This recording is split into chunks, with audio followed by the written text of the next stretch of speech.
Good morning student.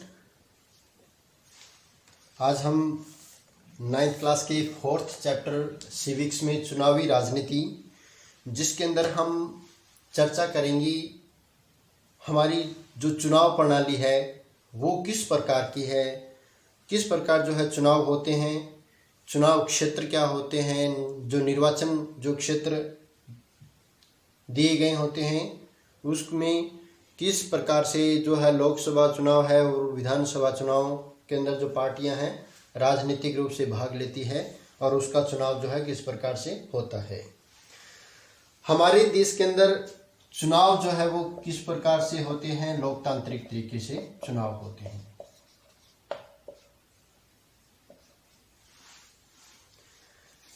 और भारत के अंदर यहाँ लोकसभा व राज्यसभा इन दोनों के लिए चुनाव की जो है निश्चित अवधि है वो कितनी है, 5 वर्ष की है। हर 5 वर्ष यानी प्रत्येक 5 वर्ष के बाद में जो है चुनाव करवाए जाते हैं। और लोकसभा हर 5 वर्ष के बाद में लोकसभा और राज्यसभा दोनों क्या हो जाती है, भंग हो जाती है। फिर चुनाव क्षेत्रों में एक ही दिन का अंतराल हो या 2 दिन का अंतराल हो, दोनों के जो है चुनाव वो करवाए जाते हैं। और इस प्रकार जो चुनाव करवाए जाते हैं जो निश्चित अवधि के बाद में करवाए जाते हैं, इनको बोला जाता है आम चुनाव। आम जो चुनाव होते हैं वो प्रत्येक निश्चित अवधि के समय के बाद में ही जो है करवाए जाते हैं। कई बार सिर्फ एक क्षेत्र में जो चुनाव होता है, जो किसी भी प्रतिनिधि या जो निर्वाचित जो सदस्य होता है उसको इस्तीफा देने या फिर किसी भी कारण से जो उसकी मृत्यु होने पर जब वो सीट खाली हो जाती है तो उस जगह जो चुनाव करवाए जाते हैं उसको क्या बोला जाता है, उपचुनाव करवाए जाते हैं। जो किसी निश्चित अवधि के मध्य में जो चुनाव होते हैं, 1 साल या 2 साल या किसी निश्चित 5 साल से पहले जो चुनाव करवाए जाते हैं, जो किसी सीट को दोबारा भरने के लिए किया जाता है, वो उसको क्या बोलते हैं, उपचुनाव कहा जाता है। तो लोकसभा और राज्यसभा में निश्चित अवधि पर कराए गए जो चुनाव होते हैं वो क्या कहलाते हैं, आम चुनाव। और निश्चित अवधि से पहले जो चुनाव करवाए जाते हैं उसको क्या बोला जाता है, उपचुनाव। अब हम बात करते हैं चुनाव क्षेत्र की।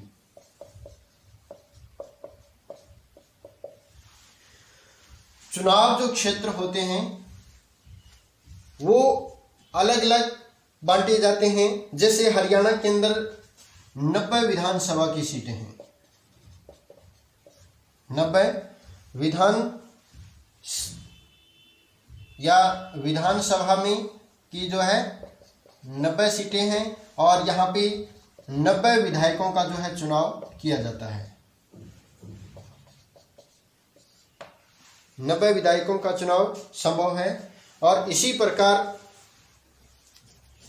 जो केंद्र के स्तर पर है या लोकसभा के अंदर देश में पूरे जो देश को एक विशेष क्षेत्र के अंदर बांट दिया जाता है, विशेष क्षेत्र में बांट दिया जाता है। और इसी आधार पर जो चुनाव प्रक्रिया होती है और चुनाव के उद्देश्य से देश को लगभग कितने यानी 543 जो है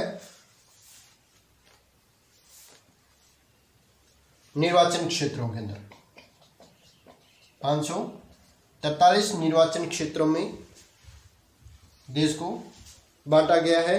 या इसमें चुनाव के उद्देश्य से जो देश के अंदर जिन क्षेत्रों को निर्धारित किया जाता है उसको क्या बोला जाता है, निर्वाचन क्षेत्र कहा जाता है।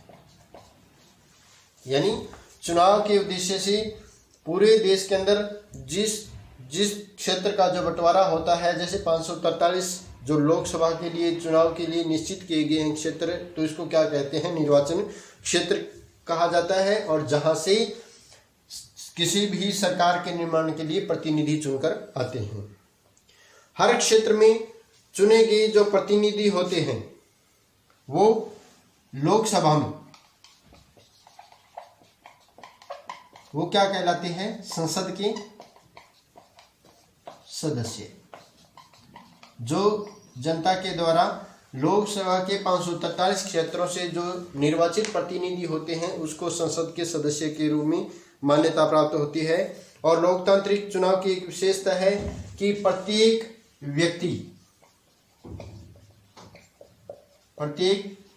व्यक्ति के वोट की कीमत जो होती है वो क्या होती है, समान होती है। यानी एक वोट और एक कीमत, चाहे वो छोटा हो या बड़ा हो, अमीर हो या गरीब हो, उच्च जाति से संबंध रखता हो या निम्न वर्ग से संबंधित रखता हो, सभी के लिए जो वयस्क मताधिकार के अनुसार जिसकी आयु 18 वर्ष है और जो वोट डालने का अधिकारी है उसको पूरे के लिए प्रत्येक के लिए समान वोट की व्यवस्था जो है वो की गई है। प्रत्येक राज्य को भी इसी तरह विभिन्न क्षेत्रों के अंदर बांट दिया गया है। और इन सीटों से जो निर्वाचित प्रतिनिधि होते हैं, ये तो थी लोकसभा में, और इसी प्रकार जो राज्य विधानसभाओं के जब चुनाव होते हैं तो उसमें भी क्या है, राज्य को विभिन्न क्षेत्रों में बांटा गया होता है और उनसे जो प्रतिनिधि चुनकर आते हैं राज्य विधानसभा के, इसके जो प्रतिनिधि होते हैं इसको क्या बोलते हैं, राज्य विधानसभाओं के या विधानसभा के सदस्य कहा जाता है। पंचायतों और नगर पालिकाओं के भी चुनाव भी इसी संसदीय निर्वाचन क्षेत्र में विधानसभा के जो कई निर्वाचन क्षेत्र आते हैं। पंचायतों और नगर पालिकाओं के चुनाव में भी यही जो है तरीके या यही व्यवस्था की गई होती है। और प्रत्येक पंचायत जहाँ पे होती है, ग्रामीण जो क्षेत्र है वहाँ पे पंचायतों को भी कई प्रकार के गांव को पूरे वार्डों में बांट दिया जाता है। जैसे लोकसभा और राज्यसभा के पूरे देश के अंदर जो निर्वाचित क्षेत्र होते हैं, उसी प्रकार पंचायत और नगर पालिकाओं को भी कई वार्डों के अंदर बांटा जाता है। और कई बार निर्वाचित क्षेत्रों की भी सीट इसको कहा जाता है, क्योंकि हर क्षेत्र या संसद या विधानसभा को एक सीट का होना जरूरी होता है। निर्वाचन क्षेत्रों को सीट कहा जाता है क्योंकि हर क्षेत्र में संसद या विधानसभा की एक सीट का प्रतिनिधित्व करता है। इसलिए जब लोकदल के अंदर हरियाणा के अंदर 60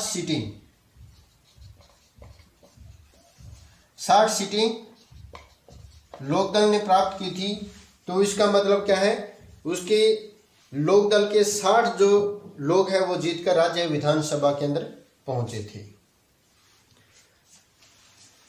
तो ये थे हमारे लोकसभा और राज्यसभा के लिए जो निर्वाचित क्षेत्र, और इसके साथ साथ पंचायतों और नगर पालिकाओं की जो है निर्वाचन के लिए अलग अलग जो व्यवस्था की गई है।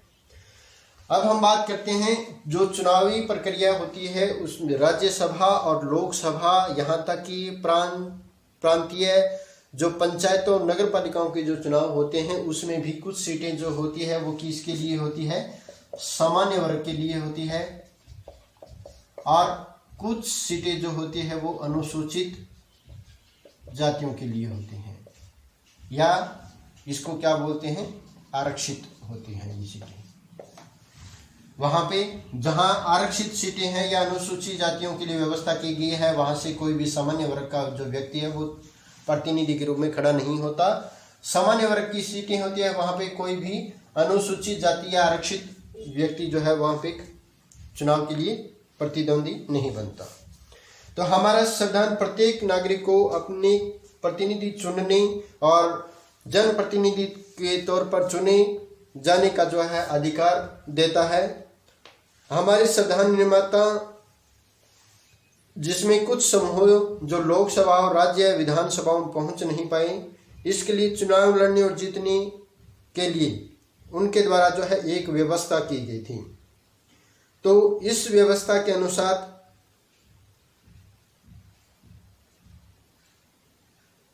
1 सितंबर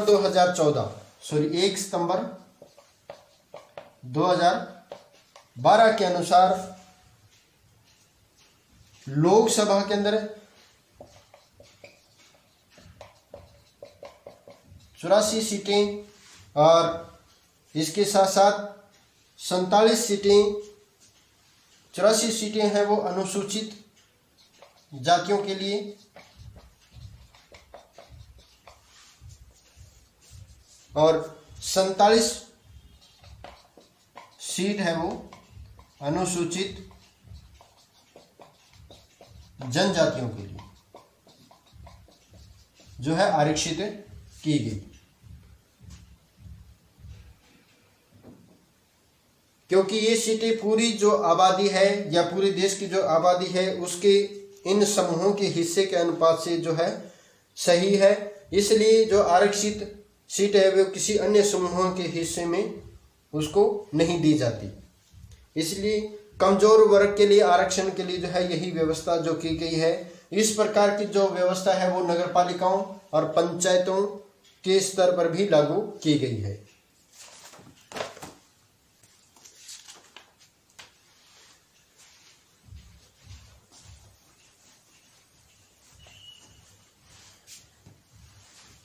मतदाता सूची।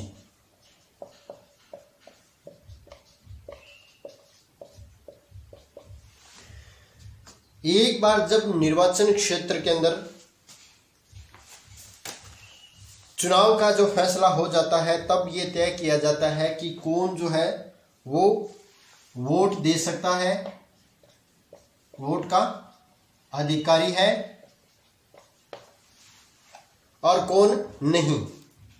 इस फैसले के लिए किसी भी लोकतांत्रिक चुनाव में मतदान की जो योग्यता रखने वाले जो व्यक्ति होते हैं उसके लिए उसको आधिकारिक रूप से मतदाता सूची के अंदर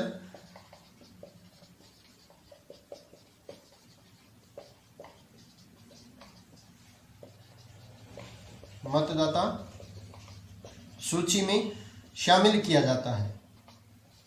और इसी जब किसी व्यक्ति के लिए मतदाता सूची के अंदर जब इसका नाम दिया जाता है तो उसको क्या बोला जाता है, मतदाता सूची भी कहा जाता है। आम बोलचाल की भाषा में है इसको क्या बोला जाता है, वोटर लिस्ट बोला जाता है, जिसमें कोई भी व्यक्ति जो वोट देने का अधिकारी है या वोट देने के योग्य है उसका जो नाम दर्ज होता है। और इसका सीधा संबंध है लोकतांत्रिक चुनाव प्रणाली के अंदर पहली बार जब वो प्रतिनिधि के लिए जो है वोट करता है। तो सभी के लिए, चाहे उसमें सामान्य वर्ग हो, जनजातीय हो, सभी के लिए, किसी भी धर्म, जाति, लिंग से संबंधित हो, सभी को वोट डालने का जो अधिकार है और जिसकी आयु 18 वर्ष है। तो इस प्रकार जो मतदाता सूची के अंदर 18 वर्ष से ऊपर के जो व्यक्ति है या 18 वर्ष जिनकी उम्र है, चाहे वो किसी भी जाति से संबंधित रखता हो, वो मतदाता सूची में उसका जो है नाम दर्ज करवाया जाता है। अब यह जो व्यवस्था हर 5 साल के बाद में की जाती है। जब चुनाव होते हैं तो चुनाव से कुछ दिन पहले इस प्रकार की व्यवस्था की जाती है कि कोई व्यक्ति है जिसकी मृत्यु हो चुकी है तो उसका वोटर लिस्ट से जो है नाम काट दिया जाता है। इसके साथ साथ नए जो वोट के लिए अप्लाई करते हैं या वोट के जो अधिकारी हैं तो हर 5 साल के बाद में अलग अलग से जो है इसके लिए मतदाता सूची है वो तैयार की जाती है।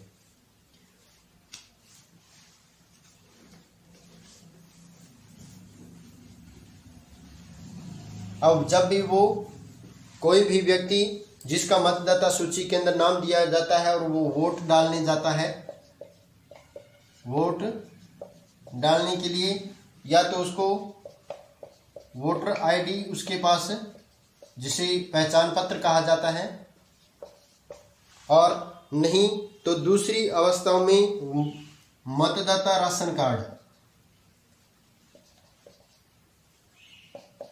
मतदाता का राशन कार्ड उसके पास जरूर होना चाहिए, या ड्राइविंग लाइसेंस जो एक पहचान पत्र के रूप में उसके लिए होता है, ताकि उससे मिलती जुलती जो नाम और फादर नेम, इसके साथ साथ उससे मिलती आईडी के जो व्यक्ति है वो दूसरी जगह जो है अपना वोट नहीं डाल सके।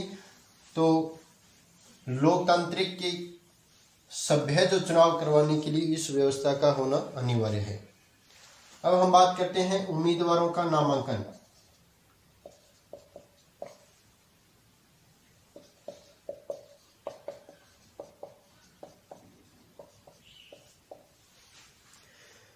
लोकतांत्रिक चुनाव में लोगों के पास वास्तविक जो है विकल्प होना चाहिए। वास्तविक विकल्प का मतलब क्या होता है?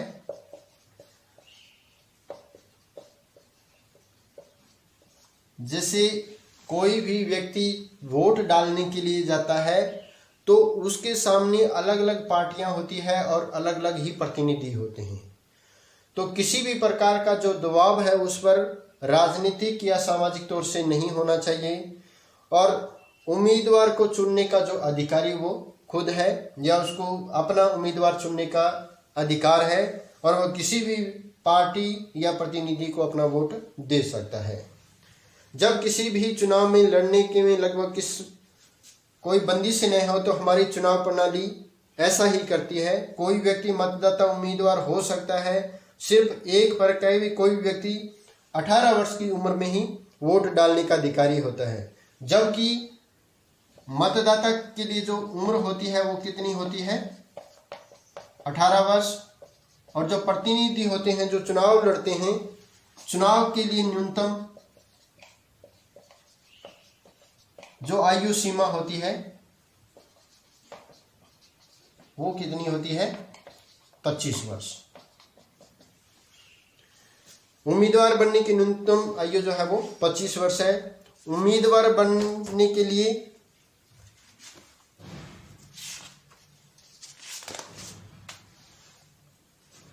किसी भी प्रतिनिधि के जो व्यक्ति होता है वो आपराधिक मामलों में संलग्न नहीं होना चाहिए। यानी कोई भी व्यक्ति है वो जिस पर किसी भी प्रकार का मुकदमा नहीं होना चाहिए, और उस पर बहुत ही कम मामलों में पाबंदी है वो लागू होती है। राजनीतिक दल के उम्मीदवार के तौर पर मनोनीत होने पर चुनाव आयोग उसको एक पार्टी चिन्ह जो है दिया जाता है और उसका समर्थन उसका किया जाता है। पार्टी के मनोनयन की बोलचाल की भाषा में इसको क्या बोला जाता है? टिकट कहा जाता है। यानी जब भी कोई प्रतिनिधि है जब चुनाव में खड़ा होता है और किसी विशेष पार्टी से जब चुनाव लड़ता है तो उसको उस चुनाव टिकट के लिए यानी उस स्थान क्षेत्र के लिए जब चुना जाता है तो उसको क्या बोला जाता है? टिकट भी कहा जाता है। चुनाव लड़ने की इच्छुक हर एक उम्मीदवार अपना नामांकन जो पत्र है वो दाखिल करवाता है, और इस नामांकन पत्र के द्वारा जो एक स्थायी राशि होती है, स्थायी चुनाव आयोग द्वारा तय जो राशि है वो इसको जमा करवानी होती है। और हाल में सर्वोच्च न्यायालय के निर्देश पर उम्मीदवारों से एक प्रकार का जो है घोषणा पत्र भी लिया जाता है, जिसमें उसकी पूरी जो संपत्ति होती है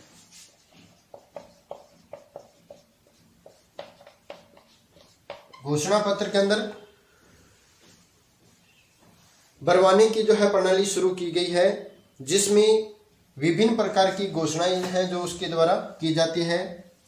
तो उन घोषणाओं में प्रमुख तौर से क्या होता है? सबसे पहले हम बात करें तो कोई भी गंभीर आरोप जो है उसके ऊपर न हो, गंभीर आपराधिक जो मामले हैं उसके ऊपर न्याय हो।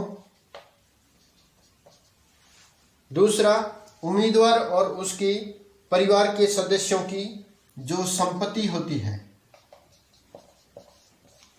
पूरी जो संपत्ति और जो देनदारियां होती है, जो कर्ज होता है, वो उसका ब्यौरा उसको उस घोषणा पत्र के अंदर देना होता है। और उम्मीदवार की जो है शैक्षणिक योग्यता,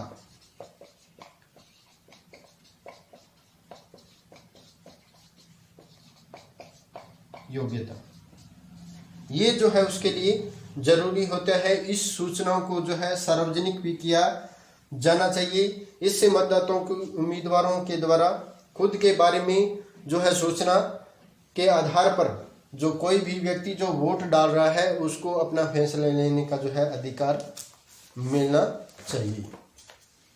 इसके बाद में हम चर्चा करेंगे चुनाव अभियान की। जो चुनाव करवाए जाते हैं उस दौरान जो प्रचार और प्रसार किया जाता है वो किस प्रकार होता है, किस पार्टियों के द्वारा चुनाव आयोग है वो चुनाव अभियान के लिए कितने दिनों की जो है सीमा तय करता है, इसकी जानकारी हम कल नेक्स्ट वीडियो में चर्चा करेंगे। Thank you.